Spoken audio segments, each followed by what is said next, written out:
El director de IDL Reporteros, Gustavo Gorriti, en Nada está dicho. Gustavo, bienvenido, buenas noches. Placer, Jaime. A ver, hay 2 o hasta 3, diría yo, denuncias muy graves propaladas anoche en los dominicales y sus consecuencias pueden ser gravitantes, estremecedoras para la política peruana. No quiero rehuir el tema, para comenzar, el de Julio Guzmán, porque lo compromete un incidente, primero de aparente infidelidad en un departamento de Miraflores, el televisor que comenzó a arder por unas velas en formas de corazones, el señor Guzmán se las pica, pero hay un asunto también de seguridad pública que queda expuesta y que el señor Guzmán rehúye.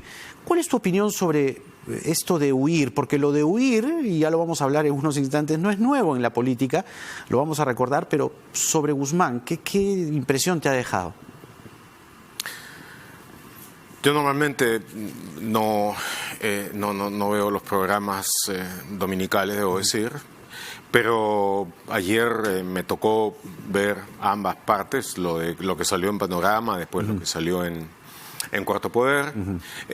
Obviamente son días muy poco felices para Guzmán y me imagino también para lo del Partido Morado. Se había dado un poco antes lo del caso de Daniel Mora, sobre lo que podemos hablar luego si quieres. Sí, claro.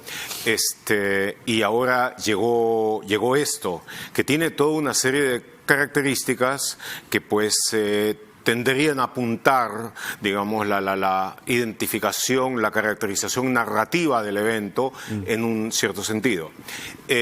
Lo que Guzmán ha indicado es de que se trató de una reunión que tenía que ver con el partido, de repente hasta medio académica, y que en ese contexto se produjo el amago de incendio, de que él salió a buscar a su seguridad, que obviamente también algo entendía de apagar fuegos, y que no lo encontró y que entonces se puso a buscarlo. De acuerdo con lo que salió en el video, ¿no es cierto?, lo hizo a una carrera vigorosa, digamos, no era un footing, sino, digamos, más bien una carrera. Y eso, ¿no? Obviamente el alejarse corriendo de ese evento lo pone pues bajo una luz que para un líder es poco favorable, sobre todo teniendo presente, como tú lo has sugerido, algunos eventos históricos de huida en los anales de nuestra República. Entonces, fue ayer también dentro del manejo, digamos, de entrevistas difíciles que debe tener un líder político, estuvo ante un entrevistador sumamente agresivo, no estuvo precisamente afortunado en sus respuestas. Para mí necesariamente, digamos, agresivo. Lo de agresivo puede ser subjetivo, ¿no? Es una cuestión de forma. Pero creo que, más allá de si le puso digamos, más ají o no, digamos, le puso el tema en la mesa, pues, ¿no?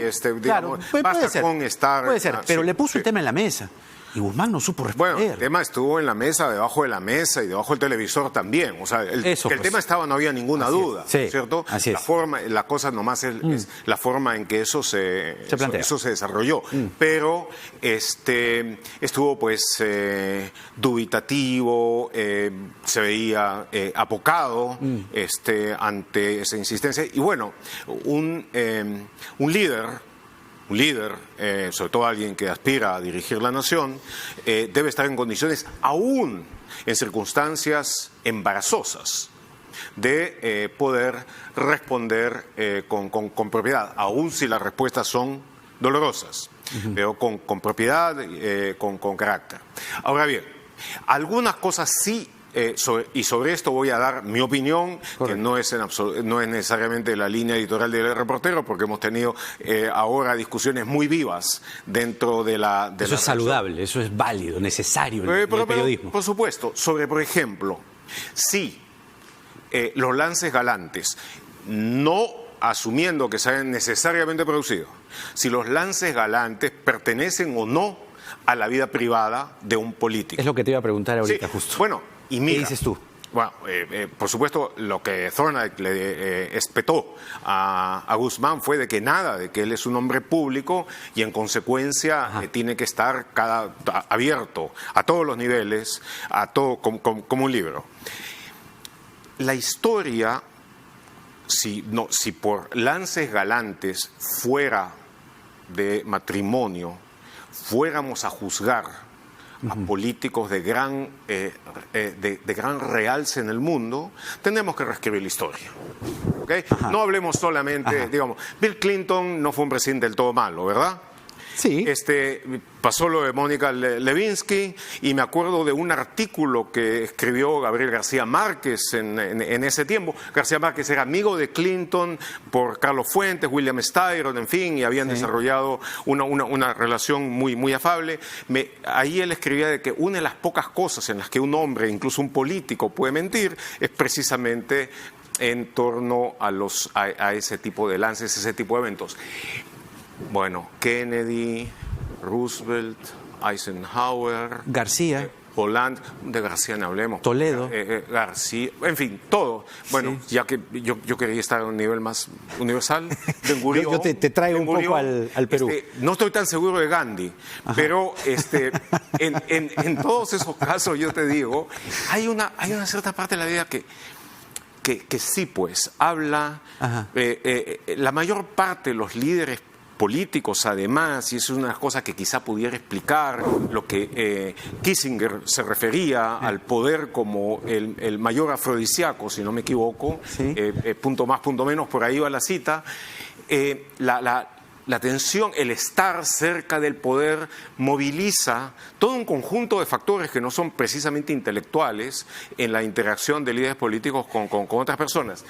Y yo personalmente creo lo siguiente: no podemos pedirle a los que están en la función pública que deroguen por completo su naturaleza durante un tiempo determinado. Debemos exigirles la mayor probidad, la mayor propiedad en todas las cosas que pertenecen al dominio público. Cómo manejan los bienes públicos, cómo manejan los dineros públicos, cómo manejan la ley y su aplicación. Ahí viene una línea de pensamiento que te pido me permitas desarrollar justamente como introducción a la siguiente pregunta. Si alguien es, no quiero sonar pacato ni moralista ni nada por el estilo, es una línea de pensamiento. Si alguien es infiel, uno puede colegir que es desleal, que no es precisamente alguien honesto, o que por lo menos no es alguien abierto, transparente. Hay algo que esconde, y eso a uno válidamente le puede permitir dudar respecto a su actuar, respecto a si tú, con ese antivalor de la deslealtad o de la poca transparencia, ya sea entre sábanas, pero deslealtad al fin y al cabo, ¿cómo puedo yo confiar en ti si es que vas a ser leal o no en tus acciones públicas?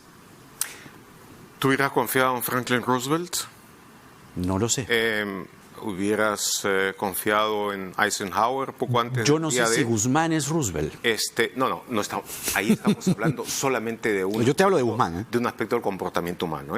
Estamos hablando sobre el eventualmente poder tener algunos escapes amorosos fuera del matrimonio en determinadas circunstancias. ¿Okay? El mariscal Zhukov, Eisenhower, etcétera, etcétera, ya he dicho Ben Gurión y algunos otros. Eran gente de carácter muy fuerte, eran gente en quienes uno podía confiar plenamente en este aspecto, pero tenían ese otro lado, ese apasionamiento. Posiblemente eran tiempos un poquito menos puritanos de aquellos en los que nos estamos convirtiendo, y no impactó en nada, yo diría, en su carácter de líderes, en su grandeza como líderes. Ahora, que se combina con la vida. En el caso concreto de Guzmán, no estamos hablando de grandeza, no estamos hablando de nada de eso. Estamos hablando de una persona que necesita hacer un inmenso trabajo para convencer al Perú que tiene el calibre necesario como para ser presidente, y que ayer, no tanto por la circunstancia en la que estaba, no tanto por el lugar en el que se encontró, no tanto por las velas y la forma de corazoncitos y todo aquello, sino por la fuga y por haberlo ocultado, realmente pone su criterio y su capacidad de decisión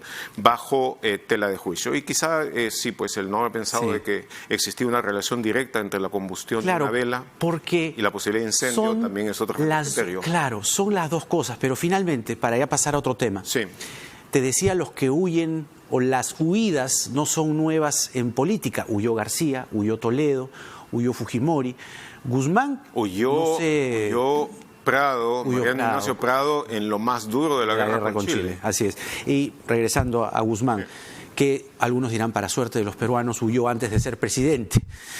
Teniendo el antecedente de tantos fugitivos, ¿esta huida de Guzmán es sin retorno? ¿Crees que Guzmán ha liquidado su carrera política anoche? No, él no es presidente. En los casos anteriores estamos hablando de presidente, es un candidato. No se conocen todavía todos los hechos relacionados con ese evento. Él tendrá todavía, podrá dar explicaciones adicionales. Y por fortuna, y esto es importante, es muy importante decirlo, por fortuna, las elecciones que vamos a tener el próximo domingo no son para presidente de la República, sino para el Congreso.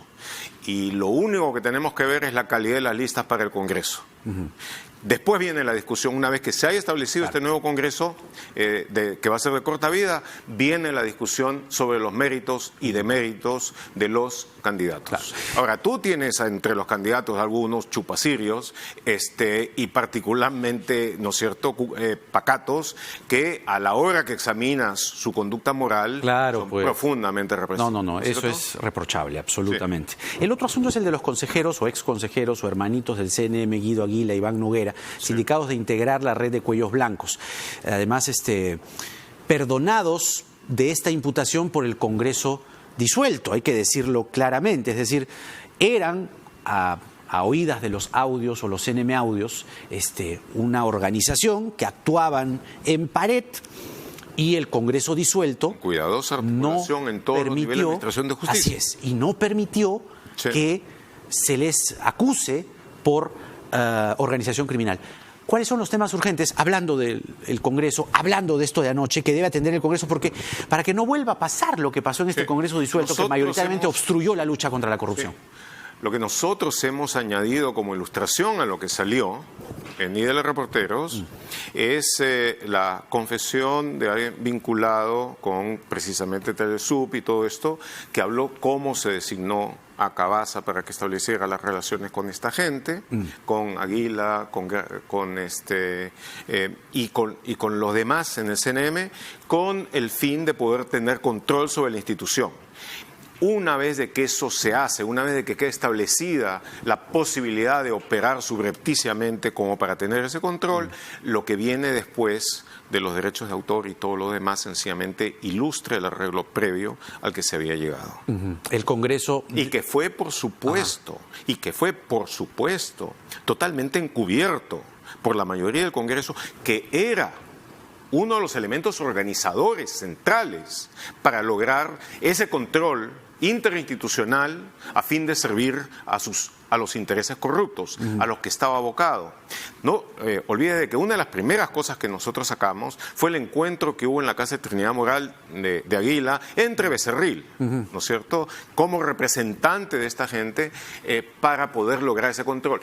Encuentro negado en su momento y que después ha sido abundantemente documentado por una serie de testigos y colaboradores. Es un escándalo, es decir, Luna, que tiene su partido Podemos Perú, que tiene además a la locomotora Urresti, que puede colocarle asientos en el Congreso de la República.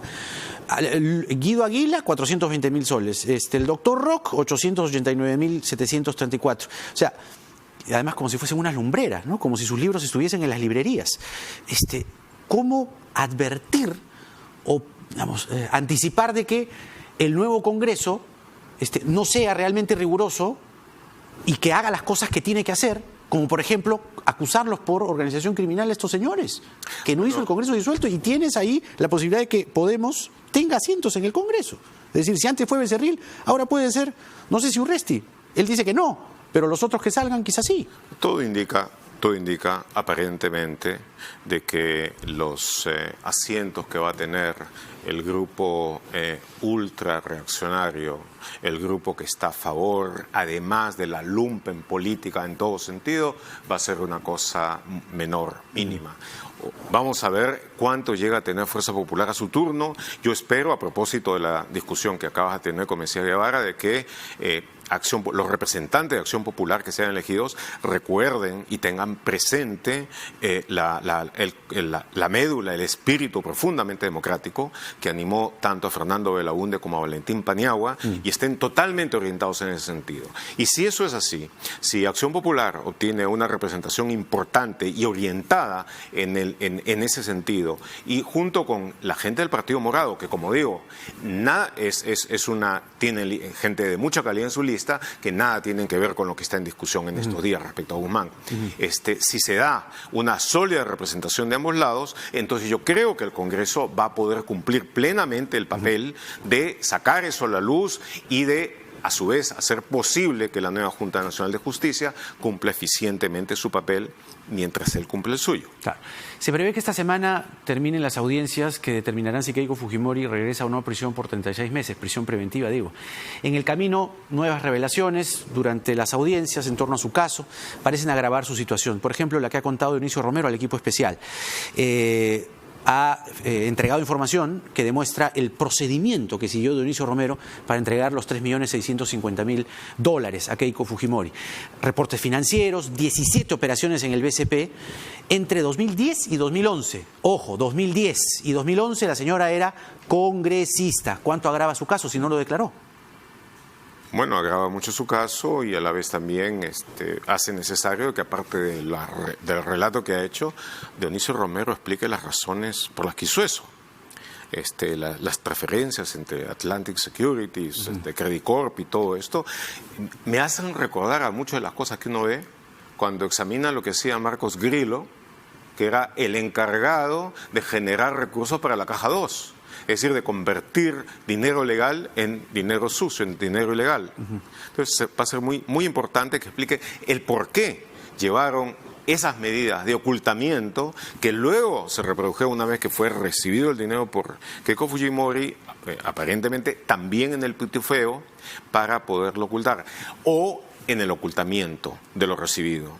En todo caso, por supuesto, ella era en ese momento congresista y eso supone un grado diferente de responsabilidad por lo que va a tener que responder. Porque hemos entrado a un elemento, el de haber sido congresista, que te decía si agrava o no su situación. Coincidimos en ello porque el argumento de sus defensores era: un momentito, la señora no ha sido autoridad cuando se le está investigando por estos procesos de lavado. Pero ojo, ya ahora llegamos a la conclusión, a partir de este detalle que entrega Romero, que era congresista. Sí. Entonces sí era autoridad. Entonces ahora pasamos a otro nivel. ¿Debe la señora Fujimori para ti volver a la prisión, así no se le haya presentado acusación? Ese es un aspecto que ha de resolver plenamente el juez. Hay opiniones en un sentido y en el otro. Sí. Yo soy partidario de que la prisión preventiva se emplee solamente en circunstancias muy específicas, donde existe una clara posibilidad de acciones de obstrucción, en uno u otro modo, o de fuga, para esto. Pero a la vez debo sí reconocer de que en el caso Lavallato, quizá más en Brasil que en Perú, la prisión preventiva tuvo un efecto sumamente importante en abrir la compuerta de las delaciones que llevaron al avance vertiginoso del caso y a conocer, a abrir toda la información que nos permite vivir ahora en la circunstancia en la que estamos, donde estamos ya entrando en el caso Lavallato, en la parte final, sobre todo en lo que concierne a lo que se debe saber sobre esto. Pero buena parte de ello, y si examinamos el avance de las investigaciones, ha sido posible por las delaciones, por las colaboraciones eficaces o delaciones premiadas. Y una parte importante de esas delaciones o colaboraciones eficaces han sido generadas, hechos posibles gracias a la prisión preventiva. De tal manera que es un asunto polémico, difícil, en el que se contraponen algunos principios y donde, en consecuencia, lo que en las audiencias ante el juez plantee con claridad la Fiscalía en el sentido de apuntar a los posibles elementos o de obstrucción o de fuga, son los que han de determinar resultados. Pero, digamos, serías de la idea, de manera principista, que vaya a prisión, pero con una acusación. Es decir, que se presente la acusación y ahí se diga, oiga, por los peligros expuestos, prisión preventiva. Y es acusada. Cuando ya hay una acusación, se entra en un nivel completamente diferente, claro, donde puede haber o no prisión preventiva, pero esa es la parte del proceso que eventualmente culminará en una sentencia. Claro. Y todo indica a estas alturas de que la sentencia no va a ser favorable para la señora Fujimori. Gustavo, como siempre, un gusto. Muchas gracias por haber venido a esta edición de Nada Está Dicho. Gustavo Gorriti, director de IDL Reportero. Nos vamos a la pausa y venimos con las respuestas necesarias en este momento desde el Partido Morado en la voz de uno de sus candidatos, Carlos Santibáñez. Nada está dicho.